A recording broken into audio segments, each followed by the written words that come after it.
Hi everyone, my name is Allegra Integra and today I'm going to talk about my April roundup. I actually read 5 books in April. It was an okay reading month for me and I think I'll just get right to it.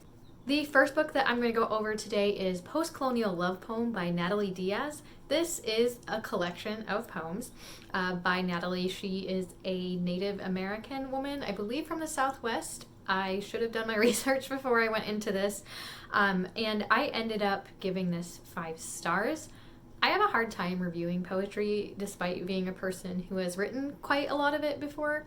I'm not really sure why. I think similar to memoirs, when it's poetry that is about your personal life or your culture, I don't necessarily feel like I am educated enough or just really well read enough to give it a meaningful critique. Regardless, I absolutely adored this. I powered through it. I'm really glad that I picked this one up in my year of trying to get back into poetry, specifically long form poetry. She covers a lot of different topics, like most poetry collections, but I really appreciated the through line of this collection about her experiences as an Indigenous woman and someone who has to navigate being different parts of what we would call quote-unquote mainstream culture, which is just white culture when we're talking about the United States, as well as what her life was like growing up surrounded by the people in her tribe. I highly recommend the poem My Brother's Bullets. This was the one that made me put the book down and just have to take a deep breath and think about what I'm doing with my life and my own writing. It was extremely powerful. There are also a number of poems that are done a bit more in a prose standard, as well as one where she's walking through a fictional museum of water and talking about the sacredness of water and how that is not really being respected by the US government and by white folks like myself. It was really powerful. I'm going to keep saying that word. I can't really think of another way to describe it. It's something that I'm going to return to over and over, and I plan on doing notations and hopefully, being a better poetry reader and being a better member of our society. That's what this book made me want to do. So yeah, 5 stars for Post-Colonial Love Poem by Natalie Diaz. The next book that I finished in April was Black Sun by Rebecca Roanhorse. I tried something a little different with this. So this is a library book, and I did check out the physical copy, but I also was lucky enough to get the audiobook copy as well at the same time, and I tried reading it along with the audiobook kind of to keep me focused. I have struggled a lot in the last several months, probably, over a year, to sit down and focus on anything, including books, despite some people saying that I read a lot. It's just my form of escapism, y'all. But I tried this because I've heard other booktubers talk about it as a technique to stay focused and to better digest a book. And while it was helpful, I read really fast. So that would be why I'm actually able to finish so many books despite struggling with my focus, during this whole panini, as the kids say. But it was okay. That experience was okay. I don't know that I'll do it again because even putting the narrator at 2x speed, I was still wanting to read ahead because I read really quickly. It's something I'm able to process in a fast manner. Regardless of that experience, this book was fantastic. This is the first in what I believe is going to be a trilogy. I keep breaking my rule on this and not reading books that are in trilogies or series before the trilogy or series is done, and there's a reason why. But it's a fantasy set in a world that is inspired by pre-Columbian Americas, and it is just gorgeous. You follow multiple perspectives, which I didn't think I liked doing that anymore, but this was done in a really artful way. I can't say what about it makes me enjoy it more than I have in other books. For example, I did not like the multiple perspectives, the switching perspectives in The Priory of the Orange Tree. I just felt like it was really, I was being jolted from story to story, and I didn't have the same feeling with the different characters in Black Sun. We are following the story of, I'm forgetting character names already because I haven't read it in a while. That's what happens when you don't make your videos in a timely manner. So you're following a young man who, in the very, very beginning of the book, his eyes get sewn shut by his mother because she wants to turn him into a god. And you also follow a woman who is of the Teak, and they really only have women, and they don't get into a lot of details, but she is not really accepted with her culture anymore. She acts as a captain on ships going back and forth, ferrying goods between these different countries. And they're also following the Sun Priest, who is a young woman. I consider myself relatively young, even though I'm not, but a woman in her 30s who rose up from basically being like a peasant from the Coyotes Maw, which is an area that's kind of the poorer area of the country that she's from, up to the Sun Priest, which is the highest rank in that area's religion. And that first character, I'm so sorry I can't remember their names. I promise I liked this book. That first character, the young man who was his mother sewed his eyes shut, is actually coming to overthrow that Sun Priest. And then it kind of follows how their stories converge. And it ends on a cliffhanger because it is the first book in a trilogy. But the world building in this was done exquisitely. I never felt very confused. I know there's the joke that when you're reading a fantasy story, you don't really know what's going on for the first 50 pages. And while there was some of that, because I am getting used to different terms and, getting the lay of the land literally, because this is an area that doesn't exist in my world, I didn't feel overwhelmed or confused by the number of terms or the way that it was presented. Rebecca Roanhorst did a really great job of making it make sense and making it flow while also keeping the plot engaging and moving forward. I adored this book. I gave it 5 stars. The characters, even though I can't remember their names, the characters were all very different. Their voices were very distinct. And I think that's probably why I was okay with the way that the perspective changes worked. They also made sense. Like, I could understand how this was all going to come together really early on in the story. So that, I think, I don't know, it was just amazing the way that it engrossed me. I guess I could probably chalk some of that up to using the audiobook while reading the physical copy, but if I'm trying for speed, I comprehend just fine without an audiobook, and I read it a lot faster. But yes, I gave this 5 stars. I cannot wait to see what happens with these characters. But the reason that I don't like reading trilogies or series that aren't done is I'm impatient, and I want to know what happens next, and there's never a guarantee that it'll actually get published.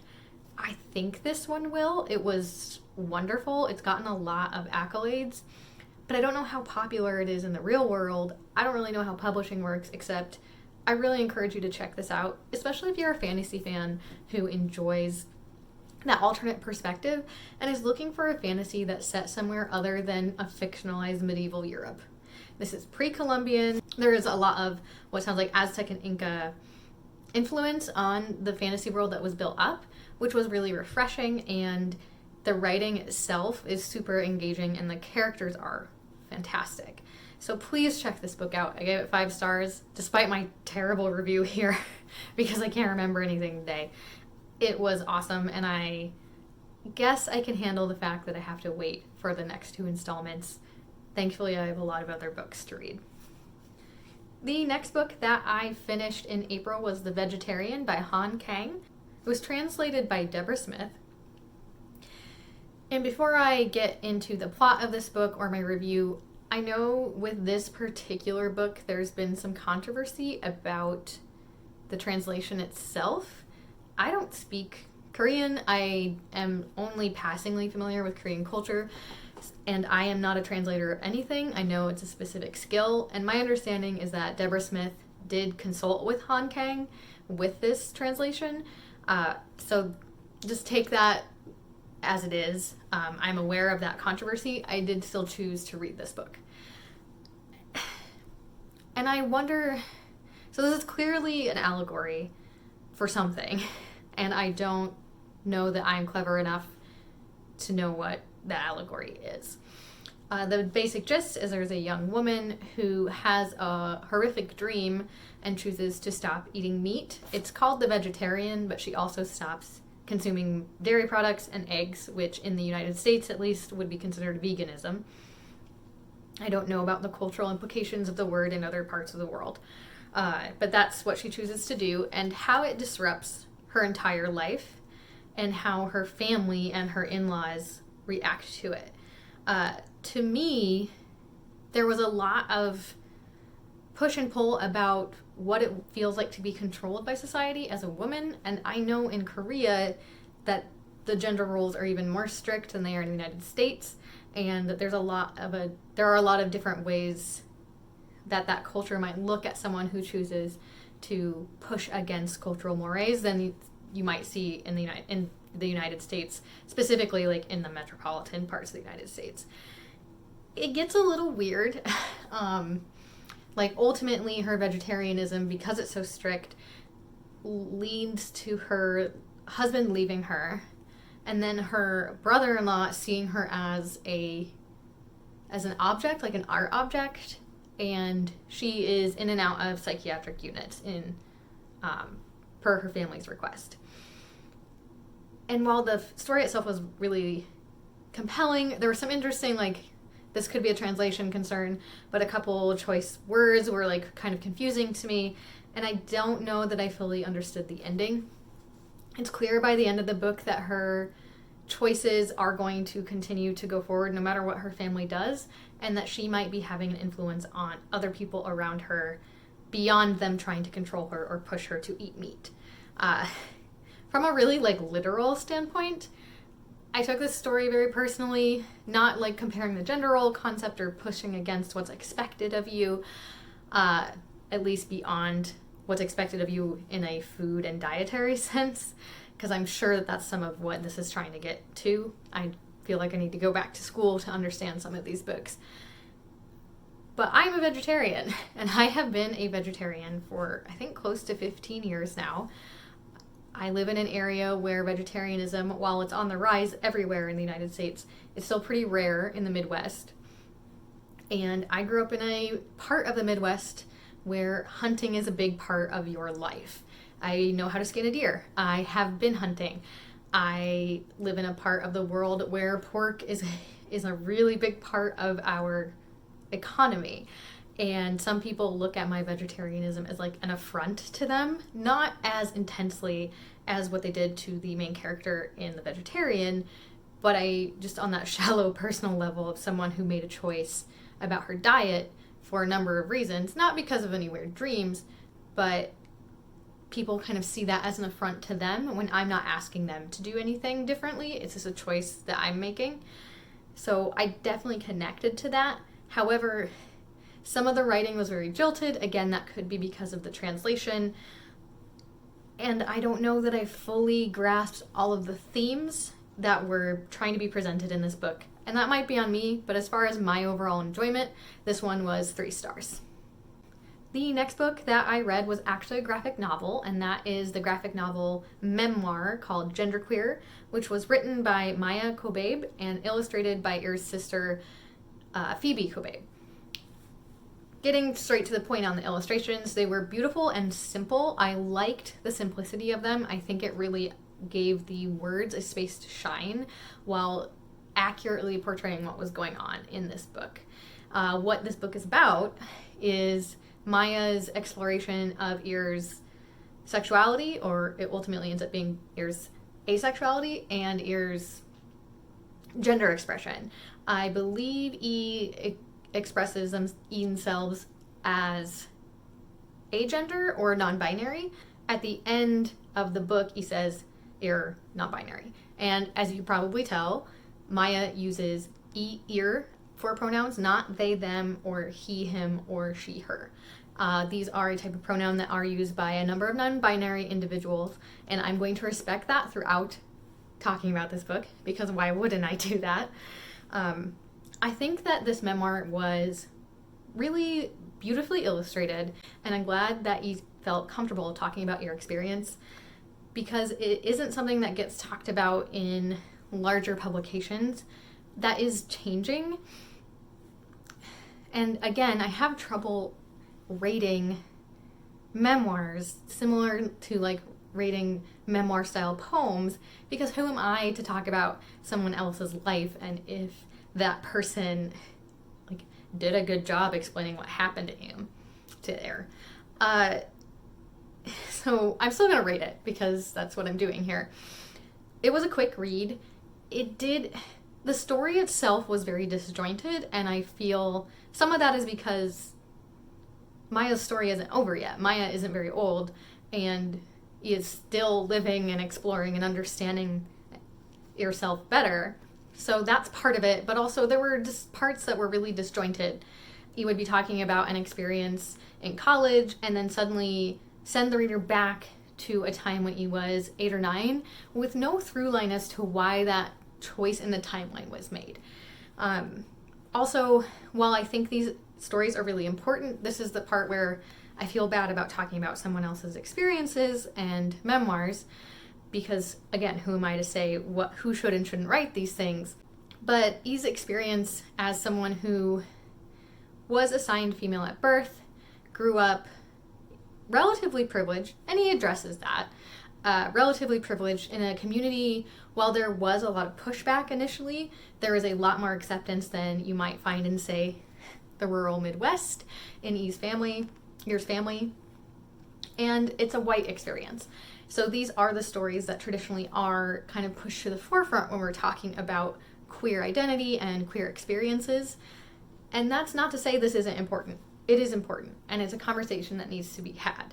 And I think that if this is a topic that you aren't familiar with, or you are just learning about these concepts, this can be a really great introduction because it is set in a pretty straightforward way. Things are discussed, and it's done in a very accessible way, with the exception of the weird timeline stuff.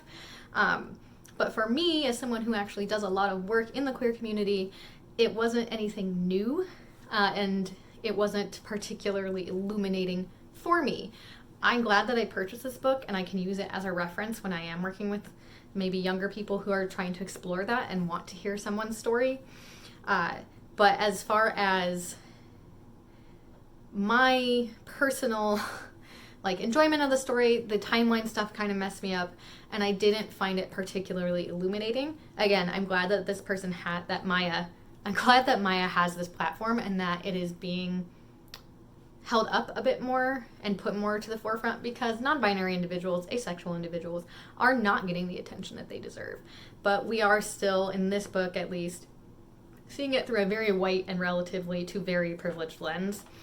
And while there's nothing wrong with that, I want to see even more of others' stories. So I did end up rating this 3 stars. If I were to recommend this to someone, particularly a young person who is trying to explore this, it would probably be closer to 4, knocking that star off because of the timeline stuff. For this book in particular, I would give trigger warnings for blood, menstrual blood specifically, as well as gender dysphoria. It's explained really straightforwardly, and it kind of made me uncomfortable as someone who doesn't necessarily experience that. And since it is done in a visual media, I thought it was important to say this in the actual video. I should probably include trigger warnings in general. I might try doing that. And yeah, that was Genderqueer by Maya Kobabe, illustrated by Phoebe Kobabe, and I gave that one 3 stars. And lastly, in April, I finished Honey Girl by Morgan Rogers. I actually finished that on May 1st, but I only had 20 pages left, and I read it on May 1st, so I'm going to include it in this wrap-up. I have been trying to expand what genres I read, and one that I have avoided a lot since high school is romance. When I saw that this romance was a lesbian romance based on someone who was really high-strung and got married randomly in Vegas, I was really excited. I thought that would be a good place for me to start as far as romances this year. I think I read 1 romance last year, to tell you how often I read them. And the basic plot of this is what I just said, is a young woman named Grace Porter, who just finished her PhD in astronomy, goes to Vegas with her friends/roommates and randomly marries someone that she's never met before while she's drunk. She doesn't even get that woman's name, and then kind of unravels from there. I'm not familiar enough with romances to know, 1, how realistic they generally are, and 2, how often the themes are much more circling around like family, whether that's found family or personal family. But those were both things that kind of threw me off in this book. I'm a really critical person, for better or for worse. And there were a couple things in here that I just absolutely had to suspend my disbelief to move forward and enjoy this story. Here's an example. Grace Porter got her undergraduate degree, her master's degree, and her PhD all at the same institution, which generally does not happen. Like that's, I don't know how familiar you are with that, but if you're going into a STEM field, they're going to want you to go to different institutions, at least for one of those degrees, because of the type of information and the connections that you're going to make. But okay, maybe that could happen. It does happen on occasion. I know someone who got their PhD, their bachelor's through their PhD, all at my alma mater. However, there's also a storyline where her advising professor is saying, you can always continue to work with me once you're done. You're not going to get a postdoc position or a professorship like that if all of your degrees are also at that institution. There's a number of reasons why. Academia is a mess. There's a reason I'm not in it anymore. But it's silly. Like, why does this matter to me? But it's something that pulls me out of a story, and I have broad knowledge of many things, so there's a lot that can pull me out of it. I eventually chilled myself out and just let myself enjoy the book, mostly. So the main character and the love interest, only about a third of the book is really about their relationship, and a lot more of this book is about the concept of found family and struggling with overbearing parents, your own mental health, and trying to figure out who you are as someone who is pushing 30 as opposed to someone who is coming out of high school or just out of their undergraduate degree. I actually really liked that aspect of the story, but since I went into this thinking it was a romance and that romance would revolve more about the love interest, I was a little taken aback by that. So it was fine. This book was fine. I really enjoyed the end when things kind of start to fall together for her. There definitely is your happily ever after in this. I've heard some criticisms that the love interest is a bit manic pixie dream girl. I don't know that she's manic pixie dream girl. So since this is a queer romance and a lot of the characters are queer and there are characters who are people of color, there's a lot of quirkiness or which people might find as a little bit forced. My response to that is, how many of you are surrounded by queer friends and found families? Because it is a really interesting world when you're trying to make sure that you stay safe and create safe spaces for people in a world that maybe doesn't want you to be safe. And I can only speak to that from my perspective, and I can't speak from it from a person of color's perspective. But as someone whose friend group is a lot of found family stuff, it doesn't surprise me at all that there is this kind of super strange, bad boundary closeness and a bit of people having weird careers or talking in specific ways. None of that was unbelievable to me. The other stuff, yeah, that frustrated me, but not the way the relationships actually unfolded. Overall, though, I did end up giving this 3 stars. Again, 3 stars is not a bad review for me. It means that it was okay. I liked it. But I wasn't blown away by it in any way, and I probably wouldn't reread it. Some of the writing got a little away from itself. There was a lot of repetitive stuff. I get it. I get that that's what Porters do, is something that she hears from her father all the time. And it was trying to kind of explain how anxiety might feel in this situation, but it felt a little bit more either telling or that the author didn't have another way to put it. This is a debut novel, so I can see picking up more romance or more books basically by Morgan Rogers. I did enjoy this and I'm glad that I read it, and I think it was a nice kind of ease into the romance genre, especially if I need to practice suspending disbelief on things in non-fantastical stories. And that's all that I had for April. It was a pretty good reading month. Because I had 2 5 stars and 3 3 stars. And again, a 3 star is not a bad review from me. Hopefully I will get more videos up in the month of May, but no promises because I am flaky. But thank you so much, and I'll see you next time.